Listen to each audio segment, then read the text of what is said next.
Jummy Opedare, a devout woman of God, wife, mother, and entrepreneur. A God-fearing woman who has devoted her time to ensuring that God's message is used to empower everyone, but most especially women. With a strong belief in the importance of women empowering women and educating each other through our life experiences, she is the founder of Women's Forum, Let's Be Real, a forum for women to work through issues and set and accomplish goals together. Held every second Friday of every month at 6 Elton Road, Lee Green, London. Keep up with Let's Be Real here on PRZ-FM every Tuesday, 8 p.m. to 9 p.m. Hello everyone and welcome to another episode of Let's Be Real on PRZ Radio 109.2 FM. My name is Jummy Opedare. I'm your host. Thank you for tuning in again today.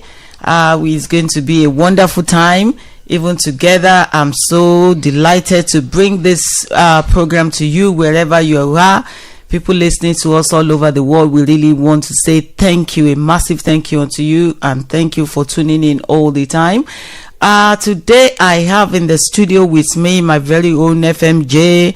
He's been here before. We've been talking about this money matter, and I thank you for all the feedbacks.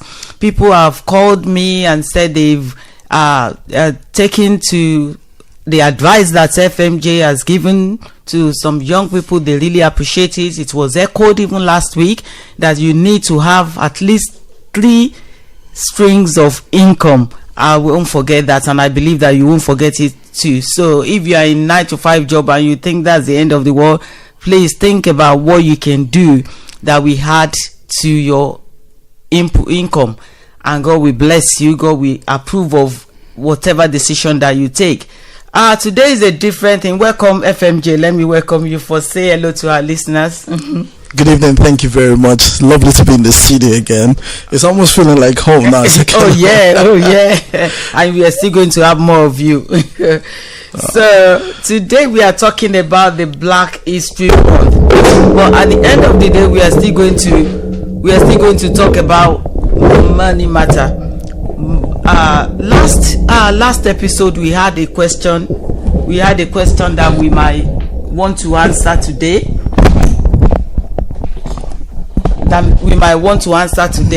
so that the listener can know that we have not ignored his question. And Absolutely. The question was like, what can a fairly elderly person do in terms of starting your own business, which was our last episode when FMJ was here. Do you want to give?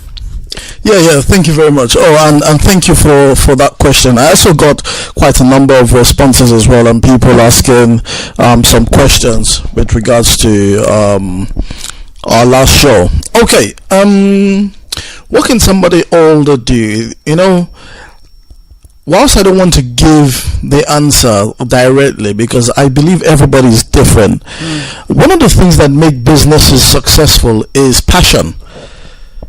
Because when you're passionate about what you do, you're able to, put all your effort into it. You're able to, a business is really an extension of yourself. Okay. True. So now, if somebody is older, one of the things I'll first of all ask them, because you need to do an evaluation of yourself.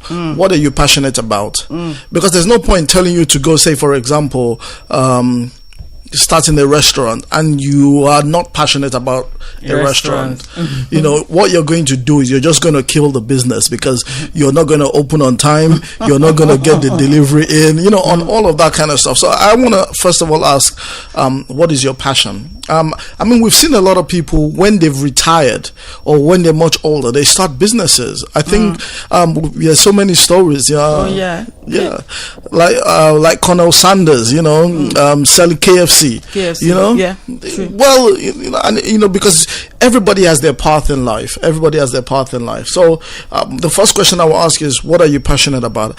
I cannot ignore, however, that the older you are, generally, the wiser you are. Sure. It doesn't always follow. It's supposed to be. It doesn't always follow, but generally, the older you are, the wiser we are. So that already indicates that perhaps you have wisdom that somebody else could benefit from. And you need to find a way to tap into that wisdom and monetize it. So perhaps it's passing on the knowledge that you've gained over maybe your career or over your life, and passing it on to the younger generation, maybe seminars or speaking events and stuff like that. But again, that's a side income, that's a side thing, and that's really you should be doing anyway. But in terms of starting a viable business, you need to do some research. Number one, into yourself. What do I like? What are my passions? Then do some research into that business, because the other thing you may find, everybody's circumstances are different. True. Some people may want to get hands-on on the business, so they want to be directly involved. But then some people, it's a business where you can employ other people Your money and work for more you. oversee. So without trying to give the direct answer, I would ask that listener to find out what their passions are, what they're interested in, and then begin to do some research into it. Feel free to contact me on any of the social media platforms. Felix Mac JR. That's FELIXMAKJR. FELIXMAKJR, and I'll be able to answer any questions that you may have. But definitely, you're on the right track thinking, what can I do? In fact, I remember I met somebody some years ago. He was retired. He was close to 70. And so when I greet him, when he was introducing himself, he said, "Oh, my name is blah, blah, blah. I'm retired, but I'm retired." So he was saying that RETYRE, like a car tire, is retired. That is not retired. Till you go to your grave, you must be productive. Your life must be of benefit, of advantage to your world. And I think it's a good way that even older citizens are just thinking, because if you look around the world now, pensions, there's nothing. There's nothing in a pension. They give you how much, and you can't even live, you can't sustain the same lifestyle you were when you were working. So it makes sense that there should be an extra income. But the best way is the extra income, if it comes from something that you love to do. That way, it's not even a job. It doesn't feel tasking. It's just something you love to do. Thank you so much. I believe that person is happy with that response. And if not, please let us know so that we can dig in deeper. God bless you. Thank you so much. Today we are talking about Black History Month. What is Black History Month?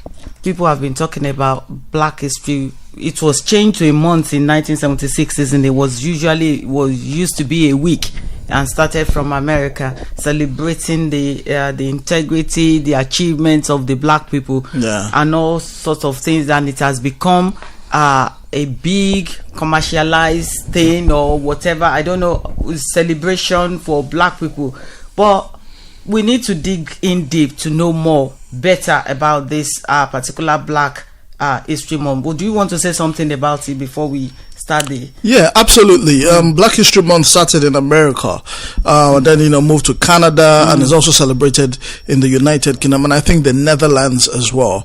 And just like you said, it's highlighting some of the things that Black people have been through, which I think is a good thing to do that. And so...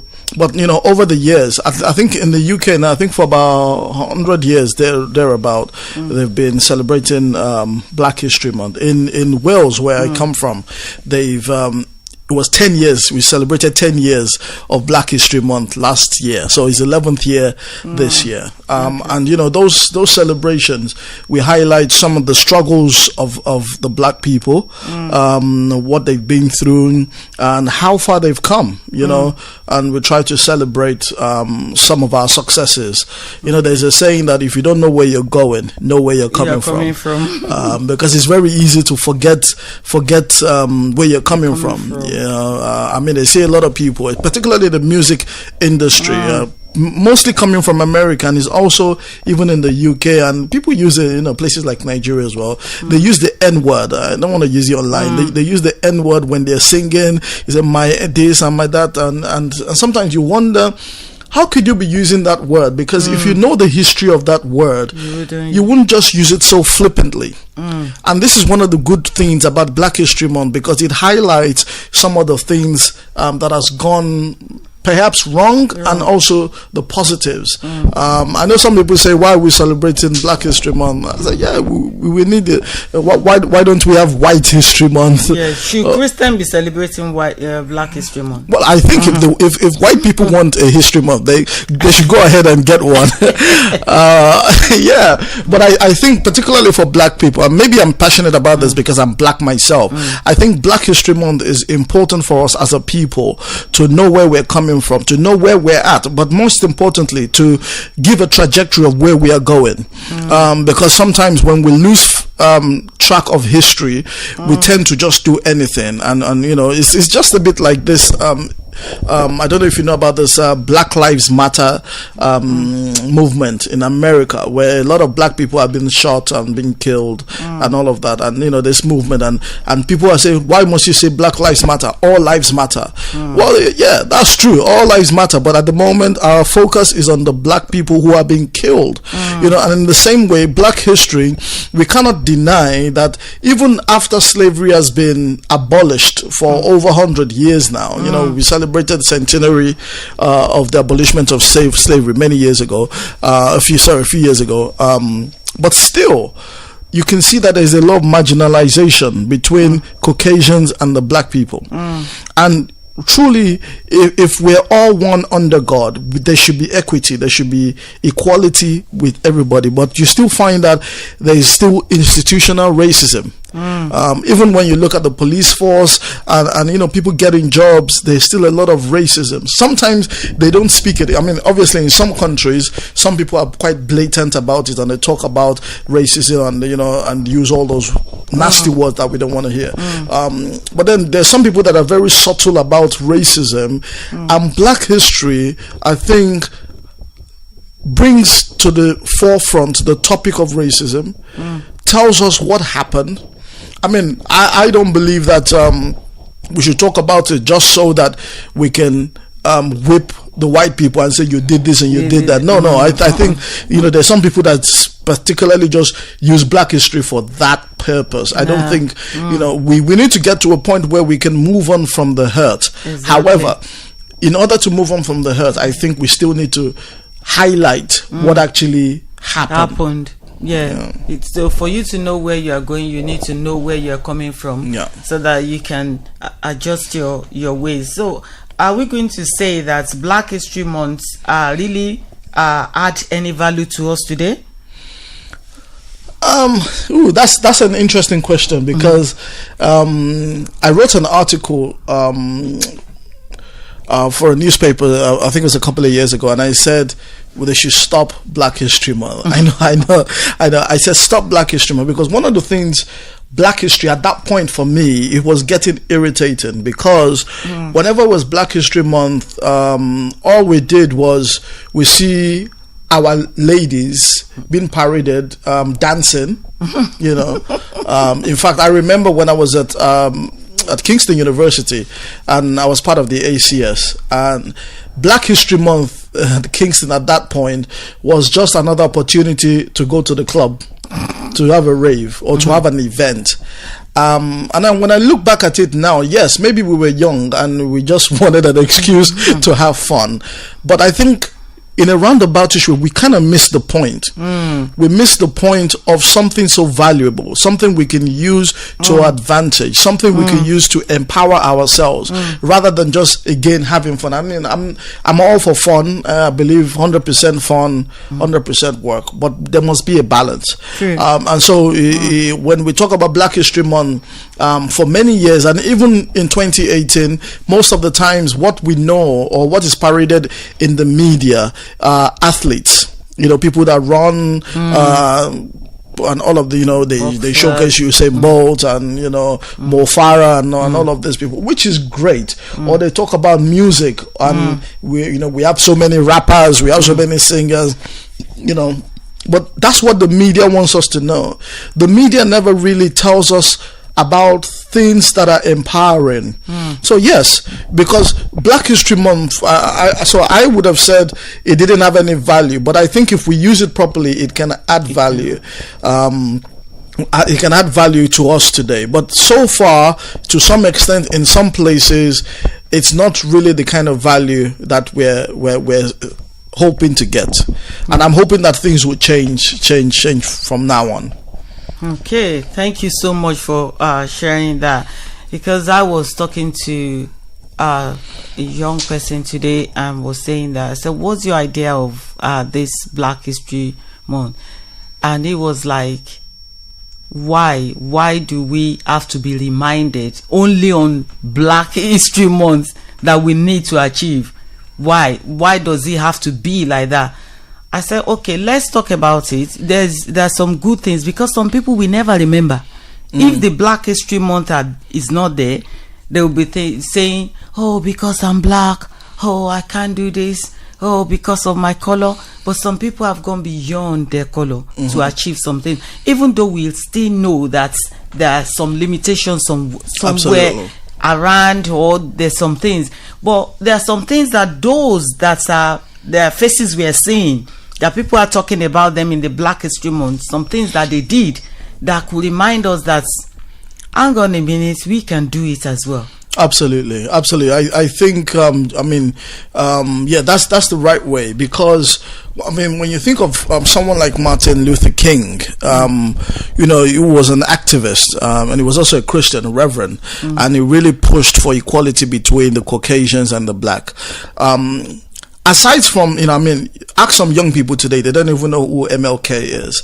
And that, I think, is very disappointing, because if your grandmother was working on a plantation and she was being whipped, she was being raped by slave masters, you want to know about that, and so that you don't make the mistake. And I think today, that's one of the reasons why the black people are still backwards to a large extent.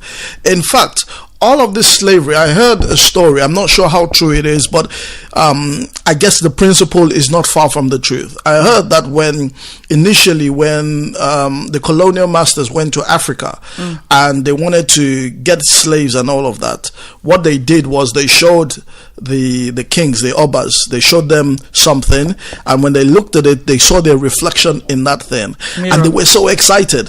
And they said, you know what, if you give us slaves, we'll give you this. And what did they show them? They showed them a mirror. They showed them a mirror, and they sold their brothers and sisters. Now, whether that story is true or not, the fact is, slavery would not have happened if we didn't have an insider. True. Our kings sold us for what? For money. And this is why I think Black History Month is so important, and particularly economic empowerment. Because when you look at it now in 2018, we're talking about Brexit, we're talking about what is happening in Europe. Guess where everybody is going to? They're going to Africa.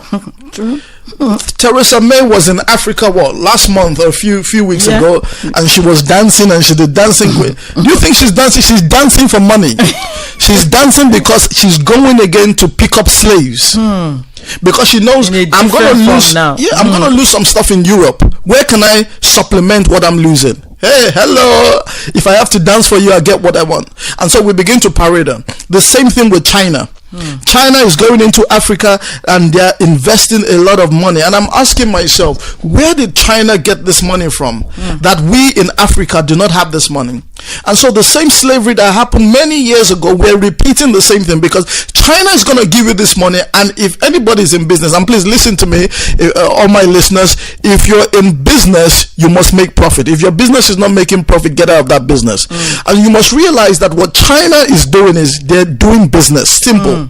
If they give you a penny, they want to make sure at least they get a pound back. So when they're investing all this money, it's not out of their goodwill, it's not out of their free will. In some way, you're going to pay this money back. And what happens?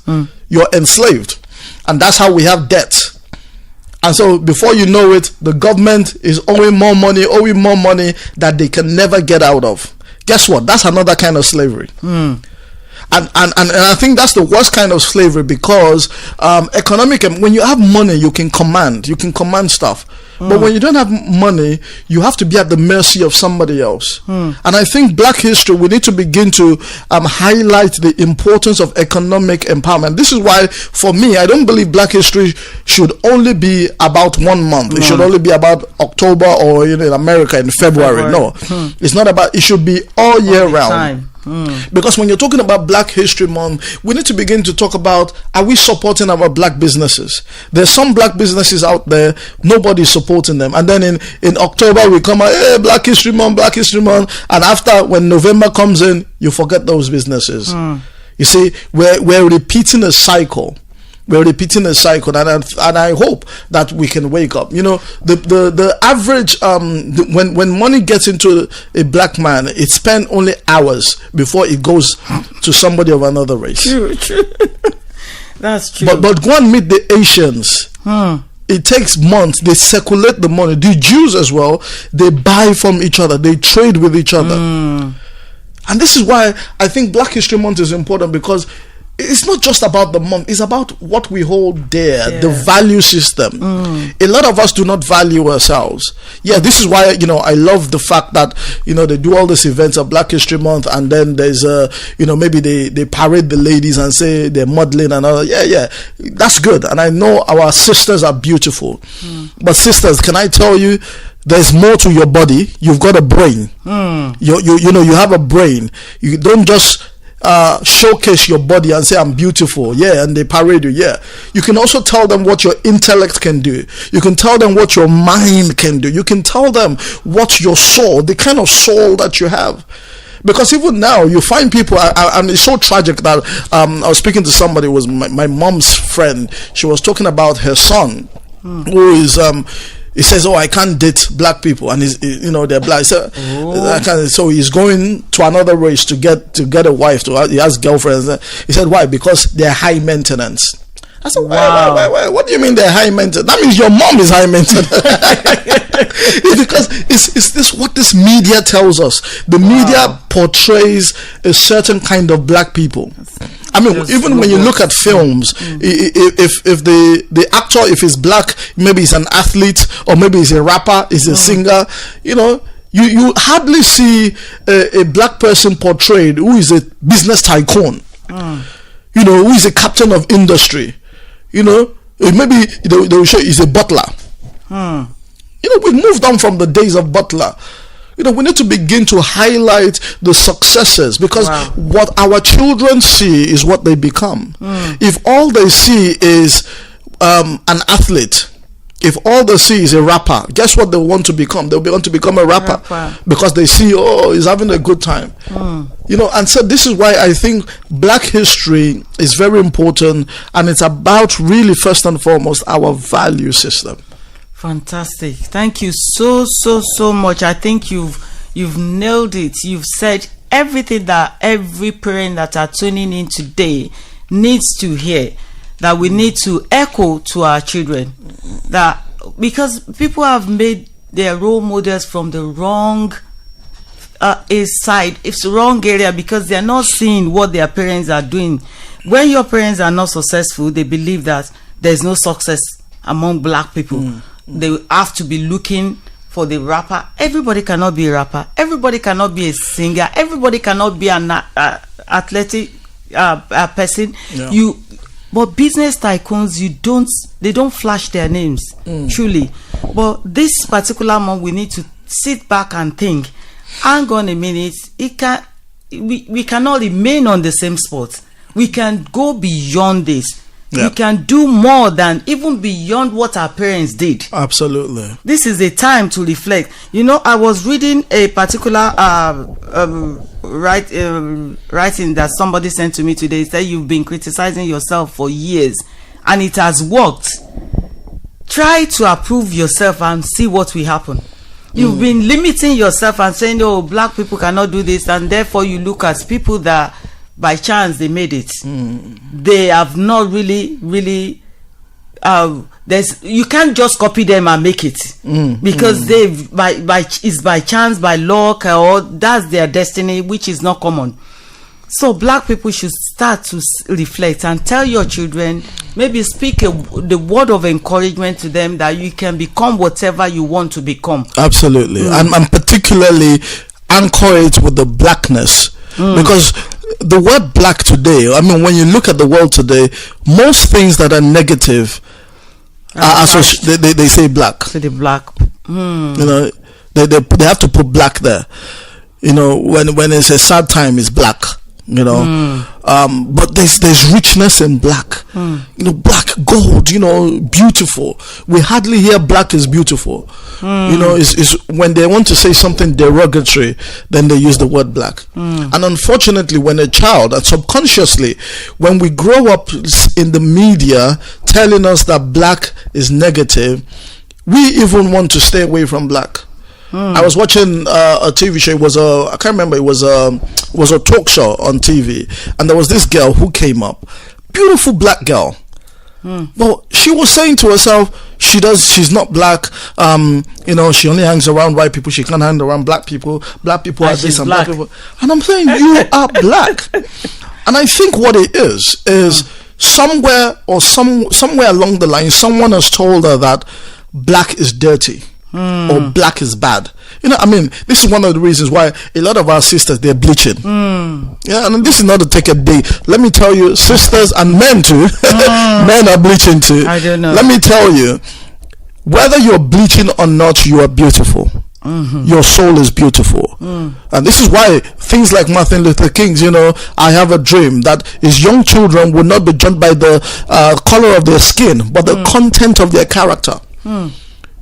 It's your character that speaks volumes of you, not really your color. And this is why when we're talking about black history, it will be very silly, or it will be very myopic of us to just talk about the color of the skin. It goes beyond that. There is a great heritage, and we must be proud of that heritage. And we must showcase to our children that this is a great heritage. There are many that, I mean, for example, in the United Kingdom, if you close down, if you said, in a hospital, let's just remove everyone who is Nigerian or has a Nigerian heritage, you know, the hospital will close down. Because right from the consultants, the doctors, to the janitor, they are all represented. True. But this is the thing, the media doesn't tell us that there are some consultants that are doing great things and they are black. And so when your child grows up and they don't know that there is a different life, and so mom is working, you know, shift. She wakes up very early, she goes 6 a.m., goes some cleaning job or some menial job. And, you know, I'm not taking a dig. Everybody has their path in life, but we must begin to show our children better. We must begin to show them better, because the level of their exposure will determine the level of their achievement. Because what they cannot perceive, they cannot achieve. True. What they cannot see, and they need to see it, and I'm not talking about seeing it physically, they need to see it in their eyes, mind. If I can believe in myself that I can be a businessman, if I believe it in my head, you know, as a child, everything I begin to do, I begin to walk towards becoming a businessman. If I see people like, say, for example, Oprah Winfrey on TV, you know, and they're saying black, you know, for example, I know this for a fact, that on TV, when you go on TV, if you're black, they kind of make up the use on you. They try to make you a bit lighter so that you are more presentable. I mean, what's that? This is who I am. Don't tell me to become lighter. And so when you begin to see black people and they're successful, and more so they're comfortable in their skin, and we really need to get comfortable, because a lot of us are not comfortable. True. When we're comfortable, we can speak authoritatively. When we're comfortable, we stop begging for what is rightfully ours. True. You know, and this is why in Africa at the moment, and you know, elections are coming up here, left, right, and center in different parts of Africa. But China is going in and they're spending all this money. I think it was in Ghana. China went there and Ghana rejected their money. I was like, fantastic. Fantastic. Because they've seen something. They've seen ahead that if I take this money, you know, listeners, let me tell you again, you can write this down. There's no free lunch. True. They don't give. Also, write this down. There's no free breakfast. There's no free dinner. There's nothing free. If somebody is saying, I'm giving you something free, there is a cost to it. True. Either they've paid the cost, or you're going to pay the cost. But somebody's got to pay, because there's no free, there's nothing like a free dinner, no free lunch. And this is what we all need to know, because I'm guessing somebody in their government there is thinking, hey guys, if we collect this money, before we end up paying it back, we end up paying more back. It's just like credit cards. Oh yeah, you pay double. You pay more than double. If you don't pay it on time, you pay triple. Exactly. And then when you want to make a big decision, then that company or that country comes to you and say, put down your military defense, so that we can write off your debt. So now you begin to sell your people, or they will tell you, okay, we've got some products. They're fake products, but don't worry, if we can ship some to your country and sell it, we'll cancel some of your debt. And guess what? They ship those products into the country, it begins to kill their people. It's genocide. And guess what? Because of money. And this is why we must be empowered economically. It's very important. Very important. Fantastic. As you were talking, I just remember one article that somebody pointed out that I read. You know, this this Nigerian doctor in America that did an operation on a child in the womb and returned the baby back into the mother's womb. Yeah. That nobody has ever done that. When they wrote the article, they removed the word Nigerian doctor. They just focused their attention on the a child from the womb was operated upon and was returned. And it was somebody that challenged it, that who did the operation? Why will the person not be named? Why will the person's face not be known? Because it's a black face. Because it's a Nigerian doctor. Until before everybody knew who this person was. But I bet if it's not a black face, the name will be known before knowing what the person did. So at times we need to just take our stand and continue. There are so many brains in Africa. There are so many intelligent people. There are so many people that need encouragement and motivation. We need to encourage each other. We need to let our children know that they are good. They are not useless. You can't compare them with anybody, but there's something in them. Everybody has something that they carry. Absolutely. And if they don't see it, how do they know it? How can they, if all they see is their white counterparts running businesses and doing things and all of that stuff? I mean, like the surgeon you mentioned, I remember him. Yeah, it's exactly like that. Everybody, there's a saying that a child that is good is his father's, a child that isn't is his mother's. And nobody wants to be associated to a bastard. You know, when you've not done anything, nobody knows you. But the moment you do, he's my cousin, uncle's father's brother's sister, and we used to live next door in the. Wait, so everybody wants to relate themselves somehow. You know, it's a bit like the boxer, the Nigerian boxer in the UK, Anthony Joshua. Now, Anthony Joshua, when he was growing up, had some issues. You know, like a young person, some juvenile delinquencies and stuff.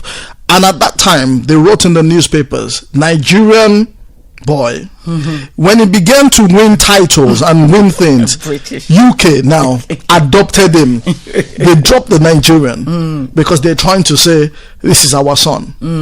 You know, now I don't care who adopts us. At the end of the day, we must be highlighted for doing something. But I'm just tired of being highlighted for only our strength. In terms of, you know, you talk about being an athlete running, you know, or like Anthony Joshua and things like that, and it begins to sell that message, because that's why the police, they manhandle black children, because the media is so portrayed that the black child or the black person is strong, and so when you want to handle him, don't treat him with respect that you treat his white counterpart. Rough handle him and put him on the floor and all of that, because it's what the media is portraying. But if the media would portray that we speak Queen's English, we dress nicely, we've got values, we have respect, we need to have more of that.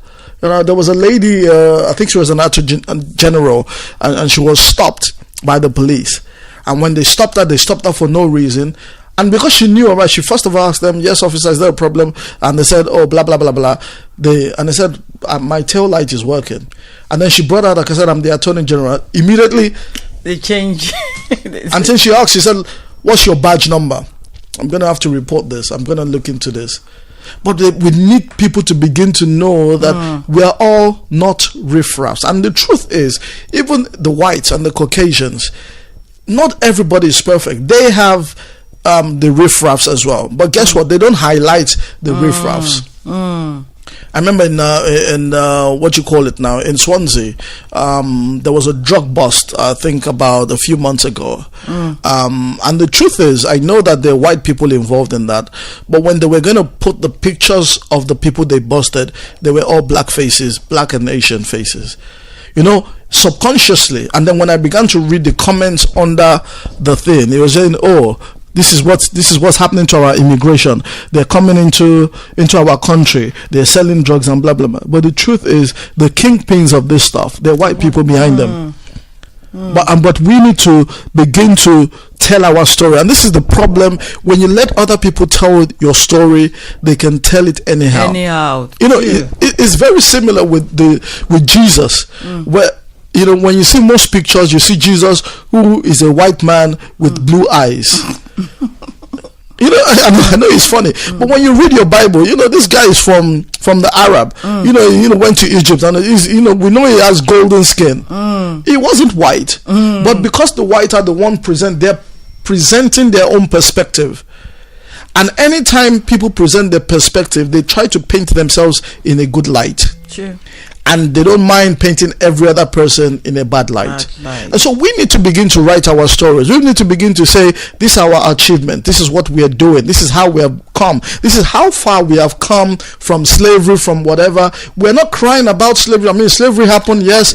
You know, it's all done and dusted, but now this is where we are at. But more particularly, I want us, the conversation around the dinner table, to begin to say, this is where we are going. Sure. You know, this is where we're going, not just dancing. I mean, if dancing is what God has called you to do, fantastic, dance. Well, everybody cannot be dancing. No. I mean, one of the things I would love to see is to see black businesses. I mean, you know, you have, for example, restaurants and stuff, people, or maybe grocery shops that sell. But I find out that that's one level.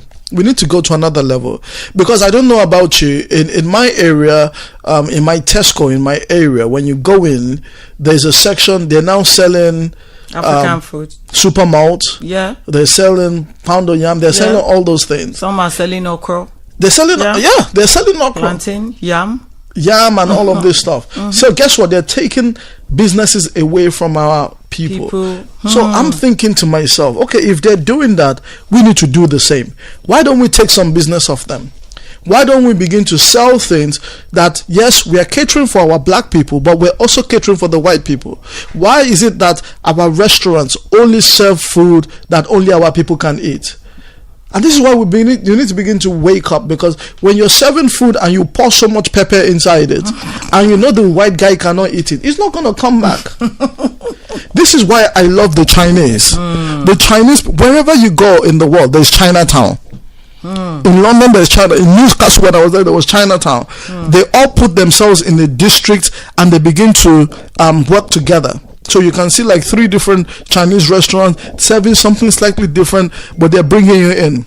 But the truth is, the food that they're selling, that's not their original Chinese food. That's what someone said. They've modernized it to fit the culture that they're in. But we black people, we still not learn. We've not learned that. We're doing amala. Fine, amala is great, but when you do the amala, do it in a way that somebody else who has never tasted amala would love your amala. Now when you get home, put as much pepper in your own, but the one you will sell to the public is the same thing with the Asians. You know, we see all this curry. People come out of the clubs and or they want to buy, so they buy chips and curry. Now, chips and curry, after fish and chips, is the national food of the United Kingdom. Really? But the curry that they sell is not the same curry that they cook in their house. They've modernized it, they presented it, they put it in a nice bowl, they do everything and they present it, and you say, I love this. Well, I'm taking money off you. Wow. But we limit ourselves and we only present things to suit us. And this is where we were talking about economic empowerment. For example, I don't know about you. I know this is a Christian radio. One of the things that, a lot of things really upsets me, especially around this Black history, because I think Black people, we have so much potential. True. I don't know about you. So many, I think it was last week, there was a large prayer event in London, overnight prayer event, about 40,000 people gathered overnight. Now, this is one of the things that irritates me, because I have a bit of insight as to how much is being spent on that event to host that thing at the Excel Center. This is what the Arabs have done. They brought money from Saudi Arabia. They bought the Excel Center. And so, we Christians, we're hiring the venue from them. And I'm thinking, why can't all these Christians and all these other Black people come together? You build something, let other people hire it from you.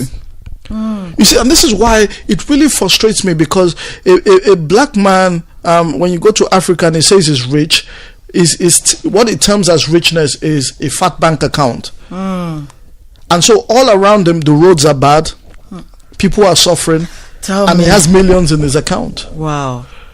What sense does that make? And this is why Black history needs to begin to empower, and we need to show people that you can get rich doing a legitimate business. True. Wow. I think FMJ have shared so much. Please go and download this episode on SoundCloud, or you go on YouTube. You'll be able to listen to it over and over and over again. This is a view of Black History Month. Please, let's make proper use of it. I don't know what level you are. I don't know what you are thinking. I don't know if you have a goal or not. Begin to set a goal and say, I will do this. I can do it. And I know that we can do all things through Christ that strengthens us. Amen. There is wisdom. Tap into the wisdom of people around you. Begin to tell yourself positive affirmation every day that I can do it, I will succeed, I will make it, my children will excel. Begin to rain these blessings over them. And what you hear every day, you become your personality, and God will help us in Jesus' name. I think our time is fast spent. Thank you so much, FMJ, for coming over, leaving the kids and their mom at home. I say hello to you wherever you are. Thank you so much. God bless you, and thank you to all our listeners. God bless you all, and stay safe. Meet Pastor Jummy Opedare, a devout woman of God, wife, mother, and entrepreneur. A God-fearing woman who has devoted her time to ensuring that God's message is used to empower everyone, but most especially women. With a strong belief in the importance of women empowering women and educating each other through our life experiences, she is the founder of Women's Forum, Let's Be Real, a forum for women to work through issues and set and accomplish goals together. Held every second Friday of every month at 6 Elton Road, Lee Green, London. Keep up with Let's Be Real here on PRZ FM every Tuesday, 8